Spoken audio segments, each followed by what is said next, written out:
Salam sepak bola, salam sehat, salam sejahtera, dan juga salam hormat saya kepada teman-teman netizen atau warganet yang merupakan viewers, subscribers, and also supporters of channel YouTube Bola Bung Binder. Di konten terbaru hari ini teman-teman, saya ingin membahas tentang performa dari dua klub raksasa asal Spanyol, yakni Barcelona dan Real Madrid. Kita tahu kedua tim ini baru saja mengalami kekalahan secara berturut-turut di dua kompetisi yang berbeda, Liga Champions dan La Liga. Barcelona dalam dua pertandingan terakhir mereka tidak bisa mencetak gol dan kemasukan total 5 gol. Real Madrid di dua pertandingan terakhir mereka kemasukan total 4 gol dan hanya bisa mencetak 2 gol. Jika secara kasat mata kita mencermati track record atau juga statistik dari kedua tim, mungkin kita akan menilai bahwa kesulitan dari kedua tim itu adalah dalam melakukan penyelesaian akhir di sebuah pertandingan. Tapi kalau menurut saya, kelemahannya justru berada di lini pertahanan. Baik dari Barcelona dan juga dari Real Madrid. Memang untuk sementara, Real Madrid berada di peringkat nomor 1 klasmen La Liga. Barcelona berada di peringkat nomor 9. Mereka terpaut 5 poin jika saya tidak salah. Tapi secara permainan, tidak beda jauh permainan antara Real Madrid dan juga Barcelona. Tidak beda jauhnya itu dari segi apa? Dari segi bertahan. Teman-teman bisa melihat bahwa Real Madrid merupakan klub besar yang sudah banyak kemasukan gol di awal musim ini. Yes, they can score a lot of goals. Tapi berkali-kali pernah saya tegaskan dan selalu saya tegaskan di konten dari channel YouTube Triple B bahwa bagi sebuah tim yang ingin menjadi juara, tim tersebut perlu bertahan secara benar dan baik. Dengan demikian, tim tersebut bisa mencegah tim-tim lawan untuk mencetak gol dan tentunya meraih poin. Seperti apa yang dilakukan Real Madrid pada saat masih ditangani oleh Zinedine Zidane. Kita tahu dalam 2 musim terakhir, pada saat Real Madrid masih dilatih oleh Zinedine Zidane, Madrid merupakan klub yang sedikit kemasukan gol di La Liga, hampir mendekati rekor dari Atletico Madrid. Atletico Madrid memang kita tahu mengandalkan compact football. Sulit bagi tim-tim lawan untuk bisa mencetak gol lawan Atletico Madrid. Dan kedua adalah Real Madrid dalam 2 musim terakhir ketika masih dilatih oleh Zinedine Zidane. How about Barcelona? Barcelona juga pernah punya defensive record yang bagus pada saat masih dilatih oleh Pep Guardiola dan juga Enrique. Yang mereka percaya bahwa cara bertahan yang benar itu adalah dengan melakukan serangan total. Itu berhasil. Berhasil ketika Barcelona masih punya Lionel Messi, masih punya Neymar, sebelumnya punya Thierry Henry, pernah punya Samuel Eto'o, pernah juga Henrik Larsson, ya, Luis Suarez pernah yang kita tahu sekarang sudah pindah ke Atletico Madrid. Tapi sekarang kan Barcelona ini beda. Mengandalkan permainan menyerang, tapi justru para pemainnya itu tidak bisa menciptakan peluang yang bersih. Artinya clean shot on target untuk bisa mencetak gol. Justru lebih banyak peluang itu adalah off target atau yang melenceng jauh dari sasaran. Itu yang menjadi masalah. Jadi bukan soal finishing lagi. Finishing itu berarti pemain mendapatkan peluang on target tapi gagal mencetak gol. Ya, jadi teman-teman jangan salah paham. Finishing atau penyelesaian akhir itu berarti pemain yang sulit untuk mencetak gol padahal sudah mendapatkan kesempatan atau shot on target. Itu bedanya. Tapi kalau peluang-peluang yang melenceng, ya tentu itu bukan kita namakan kesulitan dalam melakukan finishing. Ya dia shot on target saja kan sulit. Nah, Barcelona mengalami hal seperti itu selain juga menurut saya yang utama adalah di lini pertahanan. Karena Barcelona cukup banyak kemasukan gol juga, hampir mendekati total kemasukan gol dari Real Madrid. Cuma lagi-lagi masalah Barcelona itu ditambah dengan kesulitan para pemainnya untuk mencetak gol ya. Karena itu dia sudah melewati generasi emas dari Barcelona.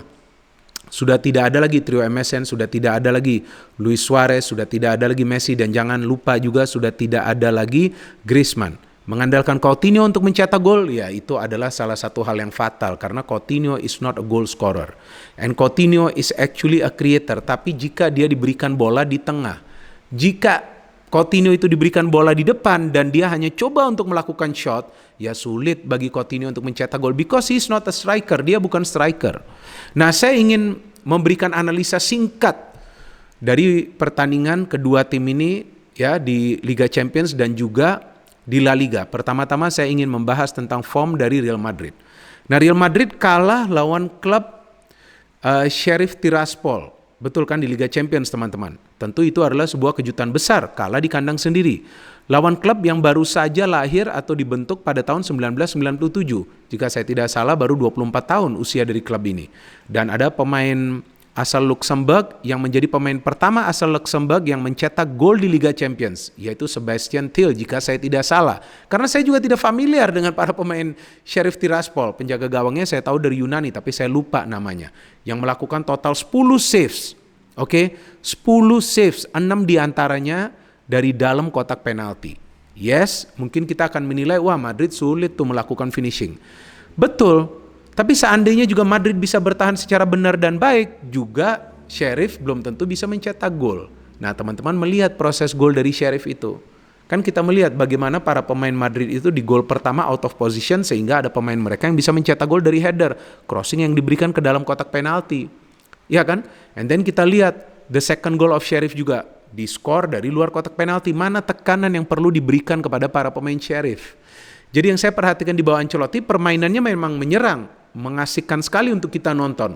Tapi bagaimana dengan cara bertahannya? Cara bertahannya itu lemah, sehingga memang Madrid sulit juga mencatat clean sheet. Dalam 10 pertandingan terakhir Real Madrid di semua kompetisi baru mencatat 3 kali clean sheet.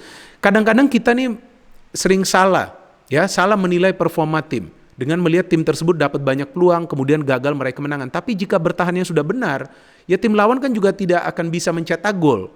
Ya, artinya jika Madrid bertahan dengan benar, bermain compact, menahan gerakan-gerakan para pemain Sheriff tentu dengan marking, ya akan sulit bagi para pemain Sheriff itu untuk bisa mencetak gol, artinya mendapatkan free space. Mungkin juga para pemain Real Madrid tidak menyangka bahwa Sheriff pun akan berani untuk sesekali melakukan serangan. Dan gol dari Madrid juga melalui penalti yang hampir saja juga di-save oleh penjaga gawang Sheriff. Second match lawan Espanyol, yaitu di La Liga, yang Madrid kalah untuk kedua kalinya selang beberapa hari.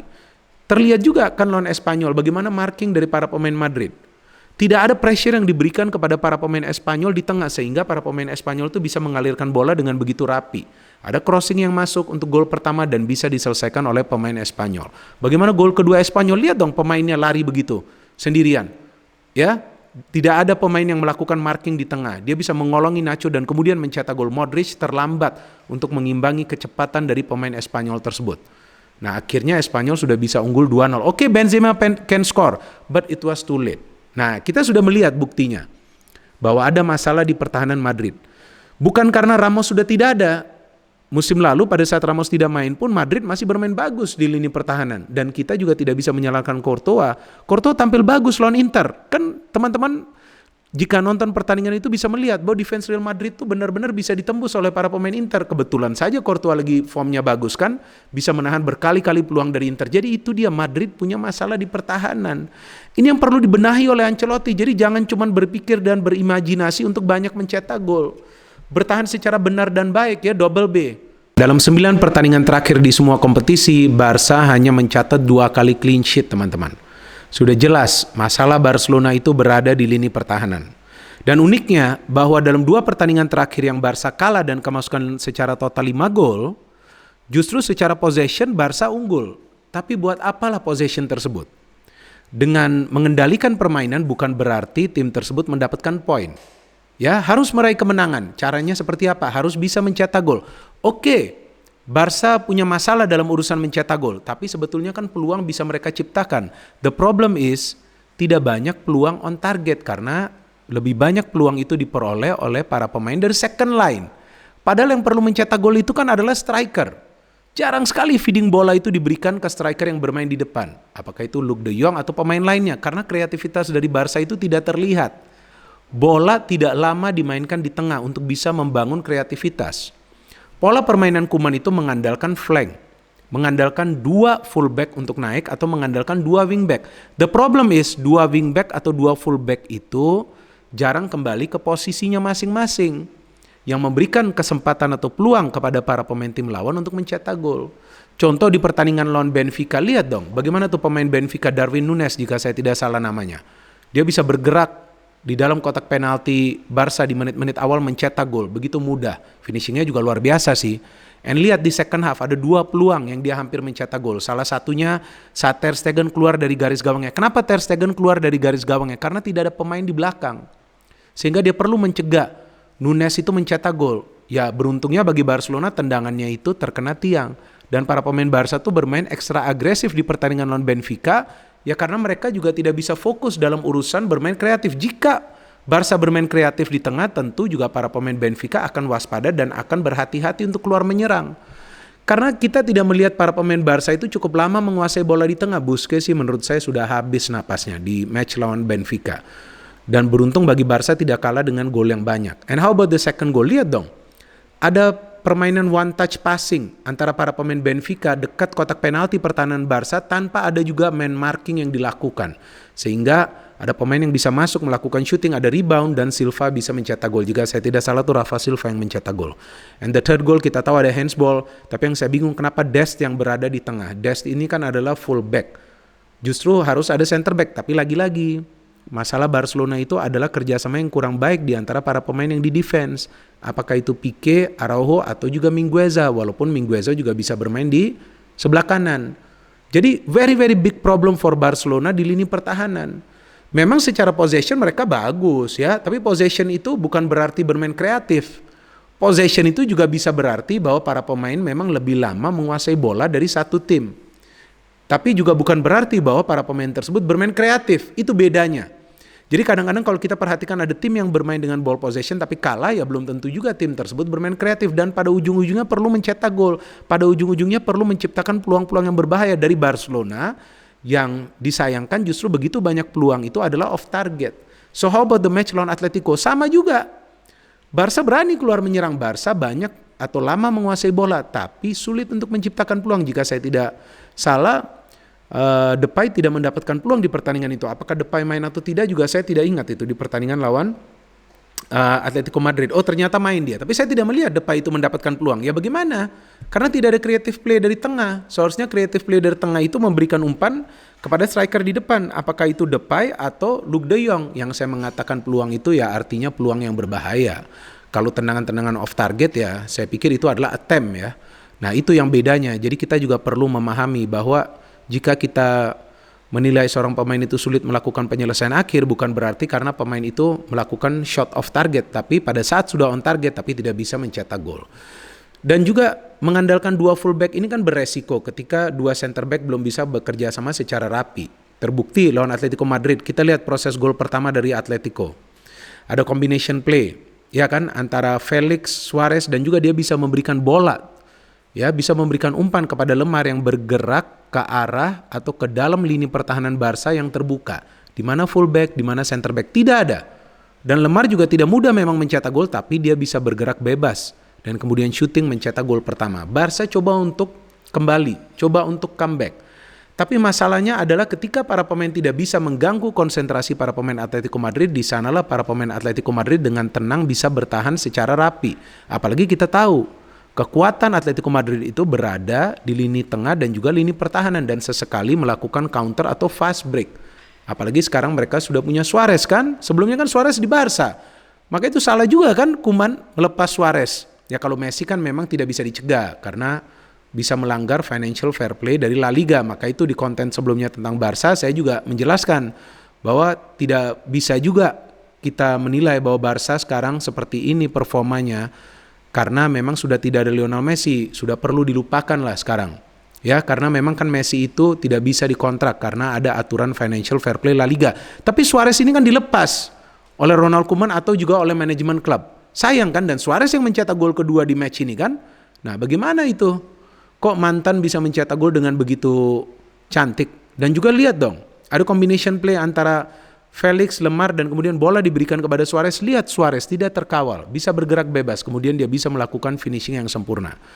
Jadi disinilah kita melihat persoalan dari kedua tim, Barcelona dan juga Real Madrid. Masalahnya itu berada di lini pertahanan. Jika lini pertahanan sudah bisa solid, ya maka saya pikir sulit bagi para pemain tim lawan itu untuk mencetak gol.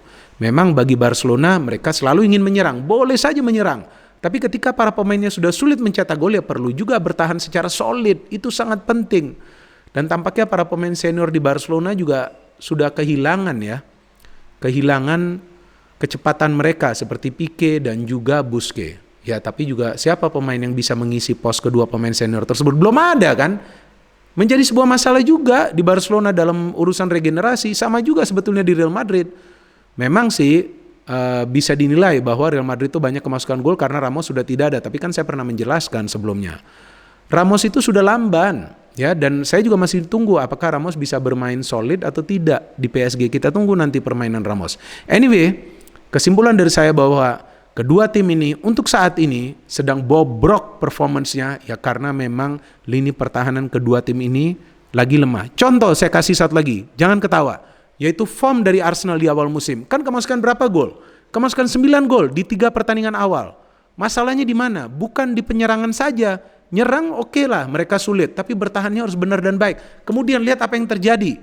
Di 4 match selanjutnya hanya kemasukan 1 gol. Nah ya, paling tidak Arteta sudah ada improvement, sudah ada kemajuan. Tapi itu dia, masih dalam proses. Ya kita tunggu saja nanti bagaimana juga Barca dan Madrid bisa berubah menjadi tim yang lebih solid. Saya ingin juga tentu kedua tim besar ini bisa bersaing juga bersama Atletico Madrid, mungkin Villarreal juga, biar kompetisi La Liga semakin ketat dan semakin seru bagi kita semua untuk menyaksikannya. No hate, only football, salam sepak bola.